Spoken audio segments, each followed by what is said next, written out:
Hello, today I'm going to take a look at this Arrtx acrylic marker set. It's one of the 60 colour sets, the more pastel-y version, of their brush tip markers.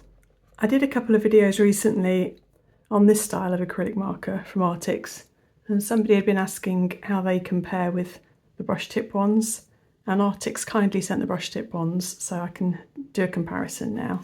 So the previous set are these kind of very rigid bullet tips. And that's what the pens look like. So the first difference with this set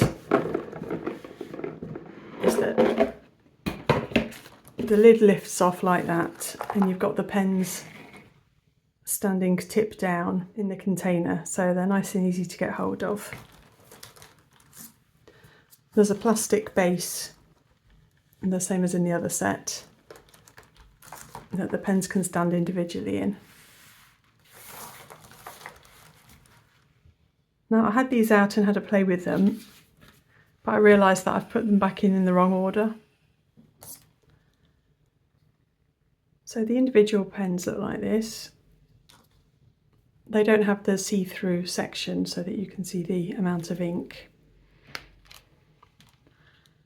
And they've got a kind of fibre flexible brush tip.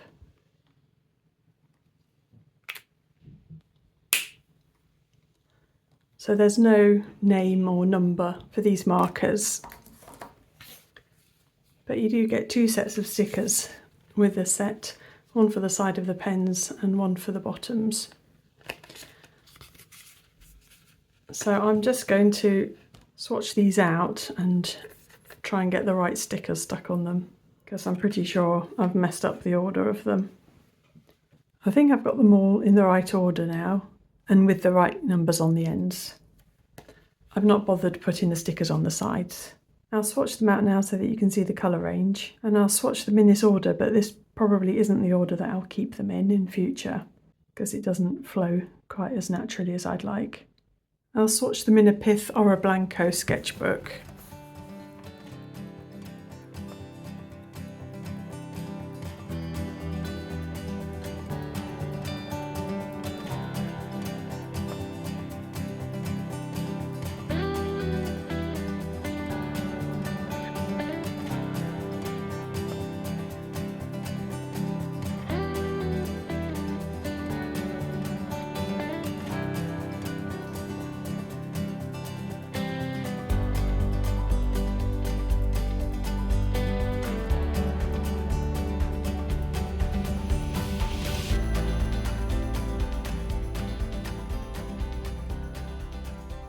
So that's the colours in this set. There is another 60 set of the brush markers which has brighter colours, but I really like this range of colours. I was also really pleasantly surprised about how juicy these are for brush markers. The first acrylic brush markers I'd ever heard of were the Carin Deco brush markers, and I had the whole range of those, but they were a bit disappointing to me and I no longer have them. They had a lovely range of colours, they just weren't juicy enough for my liking. And I think these Arrtx ones are much more like what I'd been hoping for from the Carin Deco brush markers, and at a fraction of the price. I'd done this comparison chart with this style of Arrtx acrylic markers. I usually only use acrylic markers on paper, and so I've been interested in seeing how the different kinds of markers, so Arrtx, Posca and Molotow, I wanted to see how much they chewed up the paper. And so I've got some of the same papers out to try these new brush markers out on. I do occasionally do rock painting and stuff. It's something fun to do when we've got kids visiting. But it's mainly paper I'm interested in. So the test I'd done was to pass a marker over the same area of paper repeated times and see how many passes the paper could cope with before it started kind of pilling up. So I'll do the same here. The first is the Bear Hung hot pressed 100% cotton paper.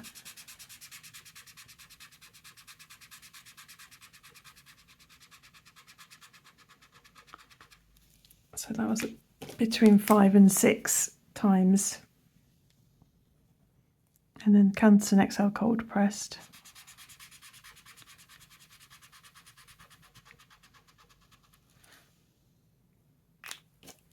started to go between 3 and 4. Then on cheap printer paper, that's between 2 and 3. And then Canson mixed media paper.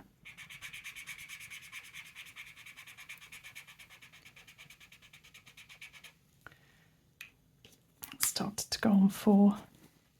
So the two types of Arrtx markers behaved quite similarly. They were both 5 to 6 on the Bayo hung hot press paper, 4 and then 3 to 4 on the Canson XL watercolour paper, both 2 to 3 on the printer paper, and then 3 to 4 and 4 on the Canson mixed media paper. So they both chew up the paper a similar amount. Just to show you the differences in the nibs now. With the rigid nibs, these are the 3mm tips. You probably need to press them a little bit to get the ink flowing.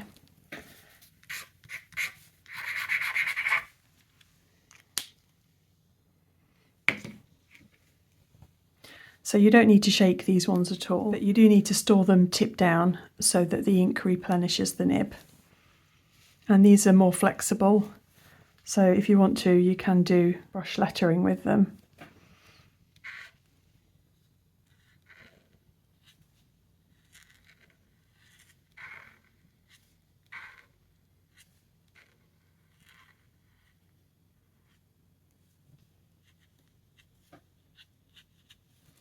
So there's nice flexibility in the tip, but I think the tip is more fragile with these, and if you're going to use them on quite rough paper, like watercolour paper, I think you probably will wear the tip down quite a bit. And I didn't get spare nibs with this set. For my craft market at the weekend, I bought some of these little craft notebooks, and I painted the covers with acrylic paint and then went over the top with designs using these acrylic brush markers.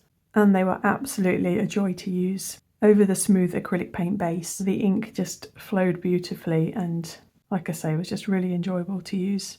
So I'll do a picture today, but what I thought I would do is put down an acrylic base again. So this is a Talens Art Creation sketchbook, A4 sized, and I've painted a sheet with white gesso paint. It's not quite as slick as the acrylic paint I did the other day, but I think this will stop the nibs getting chewed up by the paper surface quite so much. So I'm going to find a reference picture for inspiration and just use these brush markers. I chose a picture from this book, Mixed Media Landscapes and Seascapes by Chris Forsey.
The gesso background then was quite nice to work on.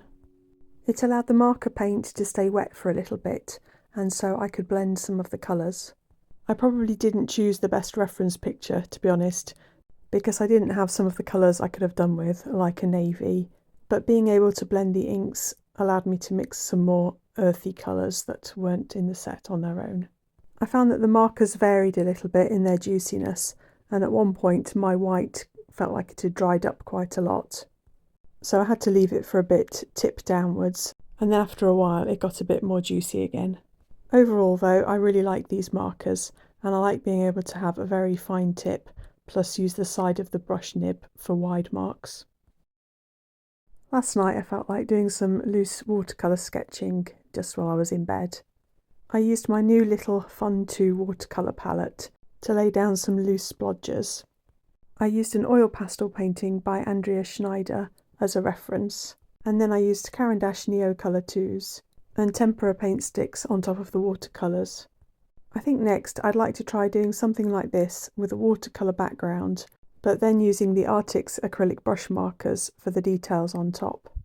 I think that might be quite a fun combination. I hope this has given you some idea anyway of what the Arrtx Acrylic Brush Markers are like, and I am looking forward to using them again. Thanks ever so much for joining me. Bye!